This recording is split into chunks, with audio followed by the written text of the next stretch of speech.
Huddle with Coach Brent West. I'm Lee Lewis. We're live here at First Financial Bank on beautiful Conrad Clifton Avenue in Cisco, Texas. Thank you for listening in. If you're close by, drop in. Had a good crowd here this morning. Have some refreshments. Say hello. And be sure to thank all the fine folks here at First Financial Bank for sponsoring the weekly edition of the Cisco Morning Huddle. Last week, the Hobos fought a very tough Spearman team in Wilford, and were able to come away with a come-from-behind regional championship win over the Lynx, 41-32. Coach West, welcome in again. Congratulations on the win. And please tell everyone how the staff felt coming out of last week's game. Well, we felt very fortunate. You know, we had talked about coming into that game that we needed to get up 14-0 and kind of have them out of their game plan, which was milk the clock and gain 4 yards, and man, did they do that very well. But instead, we had a little bit of a deficit that we had to catch up to. But gosh, we got after it. We had some. Landon Lewis had the game of his life and was fresh. I think the freshness of Landon in the third and fourth quarter was the big difference. You know, he's been playing safety for us, and although he's been a little injured, he was as fresh as he's ever been in the third and fourth because he wasn't playing defense. And I think we saw that look last year quite often. Somebody that can take a game over, whether it was Landon or Colton or Mason Reed, in the second half with fresh legs. And we've not really had that this year. We simply just do not have the depth that we had on last year's team. So we have to be tougher than the folks we played in the third and fourth quarter. But Landon was fresh. I think we saw that. A big play. Had a tall sweep. He broke several tackles on and got to the end zone on our first touchdown. It was a big play for us. And, for the most part, we played good defensively. We just couldn't stop the 3.3 yards at times. And when you're willing to go for it 7 times in the game, that opens up a whole nother can of problems. If you can go for it on 4th and 4 on your end of the field and you're willing to do that, then there's a huge challenge. And it also puts a whole lot of pressure on both Coach Johnson and I on what do we do to counter this. And it paid off for them. You know, we did stop them on 2 occasions and kept them out of the end zone. And we felt very good once we got into the fourth quarter with winning this game. You mentioned the slow start, if it's fair to call it that. Had a couple of mistakes that aided Spearman being able to get that 14-point lead at the beginning. You're midway into the second quarter and you find yourself down by 2 touchdowns. But it's not time to abandon ship, so to speak. Explain to everyone what ingredients goes into this recipe of helping the guys understand, there's no need to panic. Let's do what we're supposed to do, and what can you reasonably expect to see from your kids when they find themselves in that situation? Well, what character do you have to have in a situation like that? I think it shows what kind of boys that we're putting on the field on Friday night. A class act with great character. A lot of teams would fold their tents and point fingers at the guy that turned the ball over or the safety that couldn't make a saving play or whatever the case may be. And we see that, every other Friday night. The teams that can't make the playoffs and win the big playoff games start pointing fingers. And maybe your fans do too. And it turns into a huge cancer on Friday night that sometimes it's too overwhelming for your coaching staff and boys to get out of. And our boys just have not done that, and they feel like they can win the game. But with saying that, you also have to have a big play somewhere. Somewhere, something good's got to happen. And I thought that play came right before half. Massey runs a quarterback draw, breaks a tackle, gets a face mask penalty, and then throws a touchdown to Cole Scott right before half, or we would have been in a huge bind. So there was that play that we were looking for, to go in at halftime with, hey, we're going to win this game. If that hadn't happened, as classy as our kids are, as fine as they get hard as they try to get after it, we still may not have pulled that out. But something good did happen, and a playmaker came forth and found a way to get it done. And what a game it was, and it was good for us. Very similar to that Wall game. We fought back, we didn't give up. All right, add this in here. I didn't get this to you earlier, but you talked about Landon coming off the field, and he's playing one way, which he probably hadn't done in 2 or 3 years, but maybe ever. I don't know. Probably not ever. But you have to adjust in the secondary, basically, is what it amounted to. Talk a little bit about that move. Coming into the season, you guys, Tyler Callahan started 16 games at corner last year and played, I thought, in just my opinion, the best game he had of his whole life against Refugio in the state championship game on defense. But he sits all year because he starts out the season hurt behind Zane Wright, who's kind of a new ingredient on your defense. And Zane's done great all year. So now you have to shuffle Zane back to a new spot. Talk a little bit about those two guys and what they had to do last week. Well, quickly had to teach Zane some safety, which that particular week it really wasn't that difficult because we had a team other than formation recognition. Because we had a team that was just going to pound us. Now, they did run the bootleg pass very well. They ran a little Washington, I'm calling it a little Washington pass very well.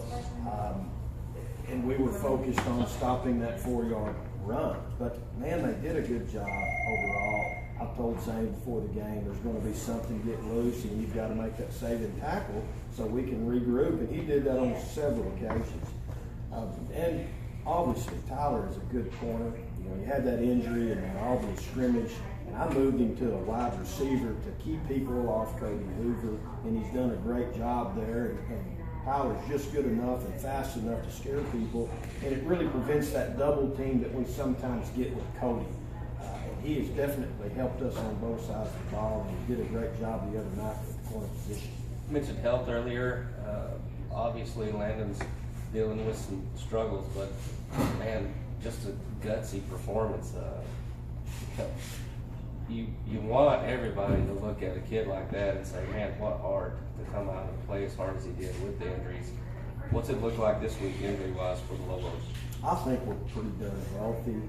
I haven't seen the kids today. I hope no one woke up with a stomach bug, but going into the game, we're going to be healthy. And Landon feels better than he did last week at this time. So hopefully we can finish this game and stay that way. And that's been the problem, I think, with people that have played Sonora is the bang-ups early in the game. They're just so big and physical. So right now we're healthy. Can we maintain health during this game? It will be difficult, but we certainly hope so. All right, there you have it, folks. Into the first segment here at First Financial Bank in Cisco. If you have time to stop in.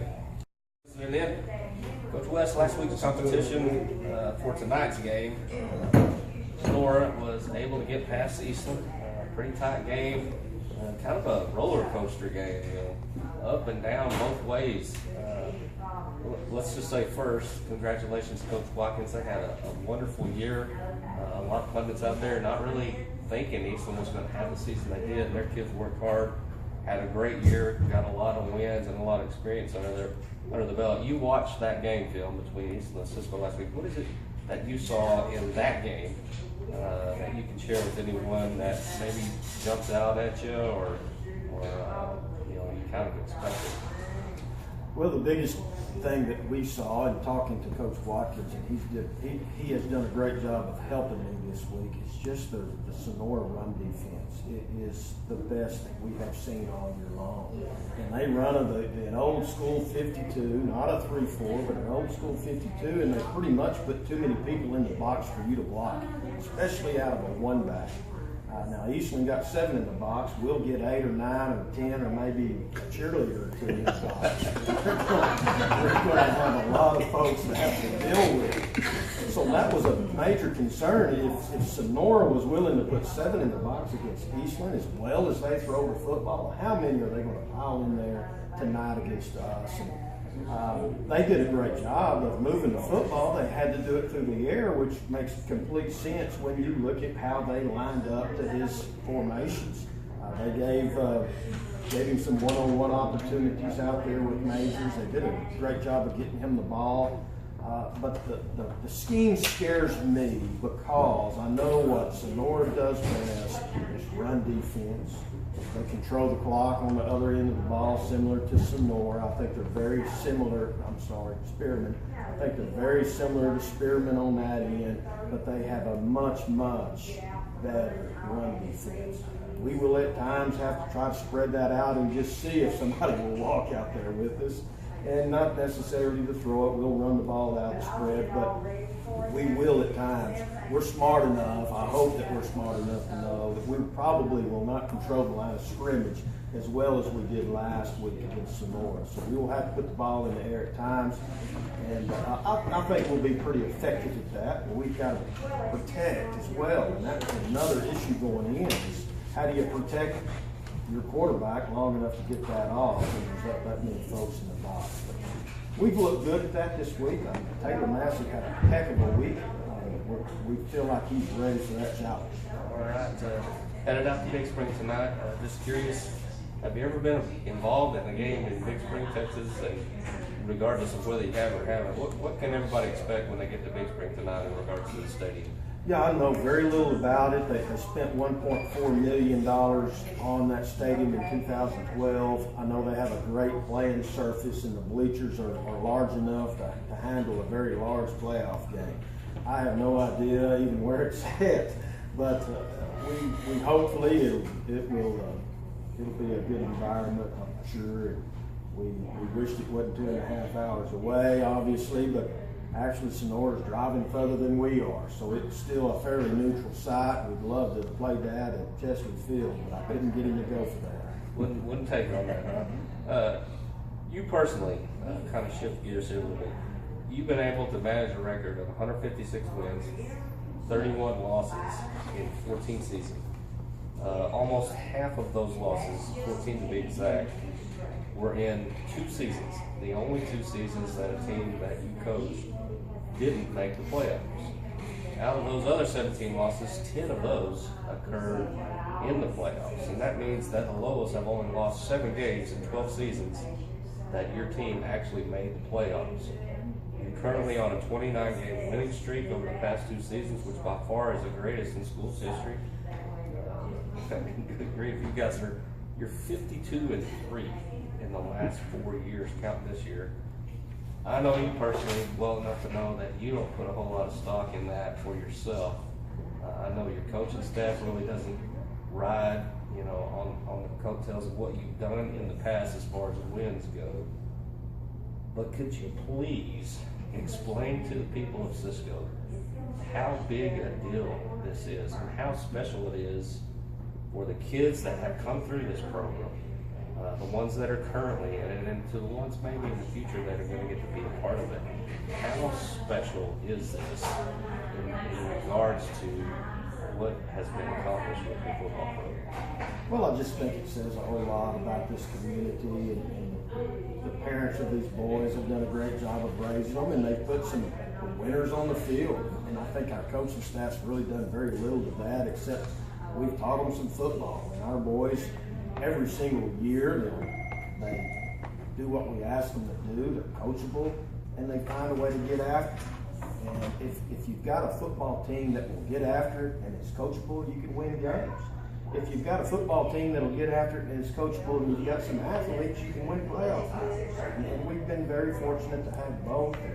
It's just been a blessing to coach them every single day. I mean, my gosh, it's easy to go out there with them. They respond, and I think it goes back to how they were raised, how the community takes care of them, and we've been very fortunate. That has nothing to do with me, or I promise you. I've done a pretty good job hiring some assistants over the years, and they've done a good job of staying with this. And typically, people lose their good assistants, and ours have stuck with it and been an assistant coach, and I love it here, and I think that's what's made it special. It is special, and I know it can all come to an end, like you said earlier, and that's the hard part about it.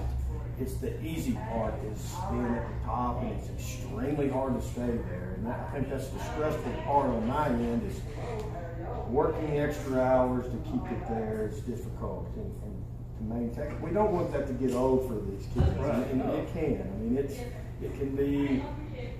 can be difficult to stay there. But obviously, we're proud of them, and we're proud to be here a part of this. It could all end tonight. Nobody knows what the future holds, but what I want everyone to understand and comment on this is I mean, this has never been done in school's history. It started in 1913, was the first recorded Cisco logo football game in the history of the program. We played going into 101 years, and this has never been done. 29 games in a row. You've got a JV program that hasn't lost a district game since 2001, and I think that our community has kind of taken that a little bit for granted, possibly. And I think it's important for them to understand how, I mean, this is really great. It really is great.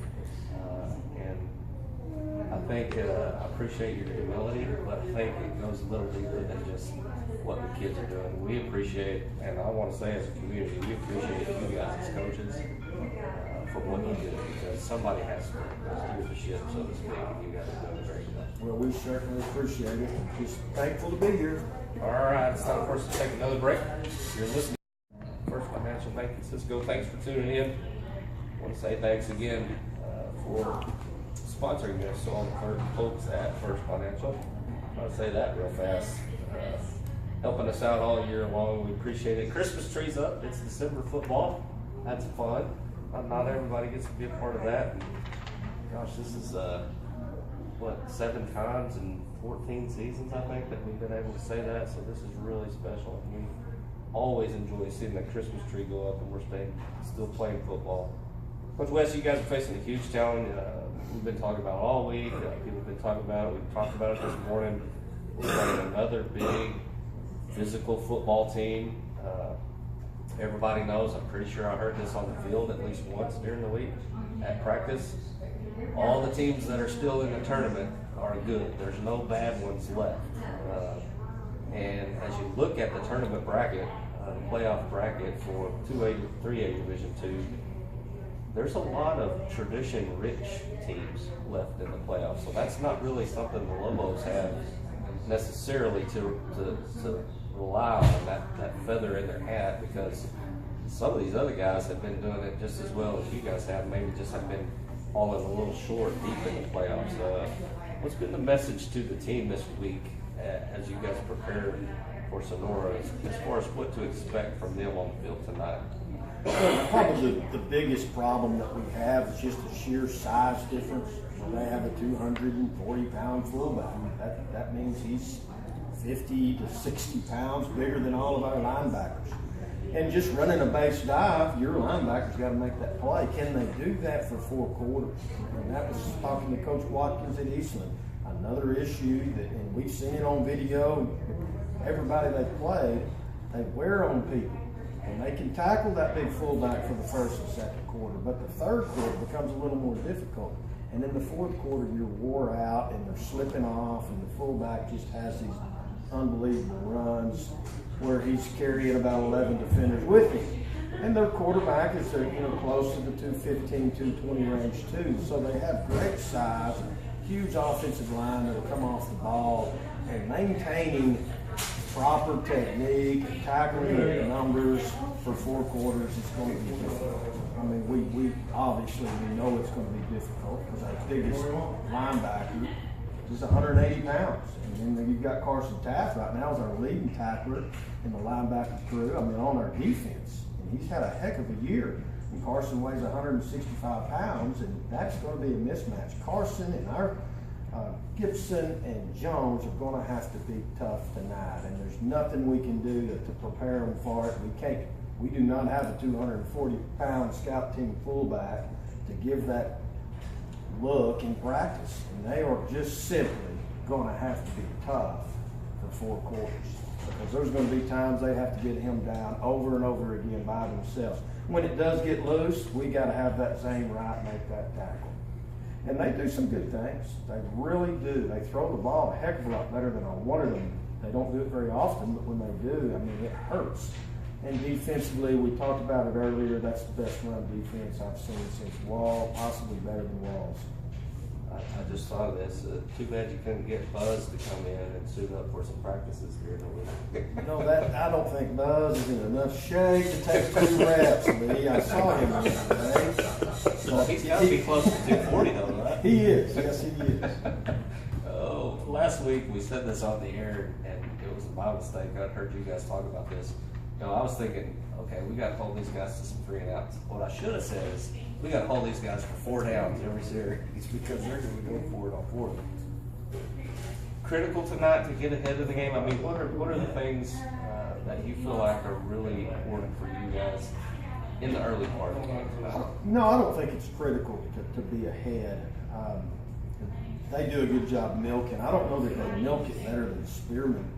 They do have big play capability. They can big play. I think we have to prevent that big play. If they score, it needs to be a challenge for sure. But we have to big play then, and that's going to be huge. We will have difficulty sustaining long drives against such a large physical defense that is willing to pile extra people in the box. So when you do that, you certainly hope, similar to Post, but not in the same caliber as Sonora, the big plays our fullback Cole Jones had, the long touchdowns. We're going to need some of those tonight if we plan to win, because sustaining the long drive will be extremely difficult against this defense. You feel like, just another thing that came to mind, did they have anybody as fast as number 11 last week? You know, I don't think so. I mean, my goodness, he was a state champion 300-meter hurdler. I don't think they have that. They are fast. In fact, they win the regional track meet most years. They are fast, and they are more physical than the Spearman team we saw. And we didn't talk about it earlier. You know, number 11 gets hurt. They're fairly early, I believe, in the third quarter, and man, that really crushed them on both sides of the ball. He was a source of speed on offense. That meant Bo Brown had to carry the ball too many times before Bo Brown got wore out, and he couldn't come off the field. And they lost that safety that could make the tackles, not for 10-yard gains, but he could make tackles for the 3-yard gain. He was that good a safety, and I didn't talk about that earlier. I kind of forgot about that, but that was just a huge blow to them to lose that great safety. I don't know that they have a guy like that. They certainly do not have a weak defender anywhere that we've been able to find, but that safety that Spearman had was special. All right, sitting off today at 2:15? 2:15, that's correct. All right, and you guys, I guess, will be on the road at 2:30. Looking forward to it. Again, Memorial Stadium in Big Spring tonight. We're going to start the pregame. Instead of 7 o'clock, we might back that up to about 6:45 tonight and try to squeeze in a few more things. So, also, before we go off there, I want to say congratulations to Coach Wallace and the Lady Lobos, who are currently ranked 10th in the state, and I believe we're already in the championship game of the Ballinger tournament. Is that right? That is right. I believe they play at 5:30 tomorrow, and I think that's going to be Abilene High. And was second in the Polk City tournament just a week ago. Right. And they have been playing great. Yeah, I believe we're going to have Coach Wallace, unless he backs out last minute again. We're going to have him on at halftime tonight for an interview. So look forward to that. Coach West, thanks again. Best wishes tonight, and go Lobos, as we are in the state quarterfinals, Region 1 championship tonight from Memorial Stadium.